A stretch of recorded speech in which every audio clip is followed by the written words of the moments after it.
আজকে আমরা করছি নলেন গুড়ের পায়েস। প্রথমেই দেখিয়ে দিয়েছি ফটোটা। এবার নিয়ে নিচ্ছি আমরা 1 লিটার মতন দুধ। 1 লিটার দুধ নিচ্ছি, তার সাথে নিচ্ছি অল্প কিছু কাজু কিশমিশ, নিয়েছি দুটো হরলিক্সের পাতা 5 টাকা দামের, দুটো 10 টাকা দামের আমুল দুধের প্যাকেট।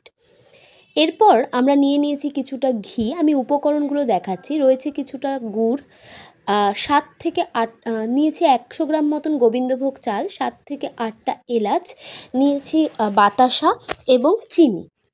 এবার আমরা গ্যাসের ফ্লেমটি লো করে ছোট্ট একটি হাঁড়ি বসিয়ে নিয়েছি। তো তার মধ্যে আমরা দিয়ে দেব কিছুটা 1 টেবিল স্পুন মতন ঘি আমরা ইউজ করেছি।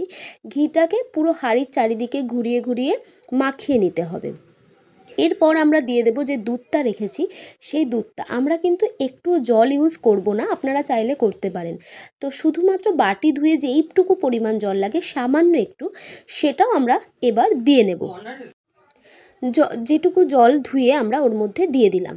এবার যে 100 গ্রাম মতন আমরা চালটা নিয়েছি তার মধ্যে ঘি দিয়ে আমরা সেটা ভালোভাবে মেখে নেব।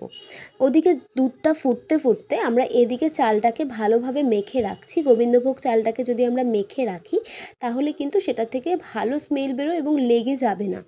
তো দেখুন ওদিকে কিন্তু আমার দুধ ফুটছে, মোটামুটি দুধে কিন্তু ফোঁটা এসে গেছে। যখন দেখুন এদিকে কিন্তু দুধটা ফোটা এসে গেছে। দুধটা পুরোপুরি ফোটা এসে গেলে একদম ফুটলে পরে, কারণ যতক্ষণ না ফুটবে ততক্ষণ কিন্তু আমরা চাল অ্যাড করতে পারবো না। তো মোটামুটি দুধটা ফোটা এসে গেছে। এবার আমরা যে চালটা ঘি মাখিয়ে রেখেছিলাম সেই চালটা আমরা পুরোটা দিয়ে দেব।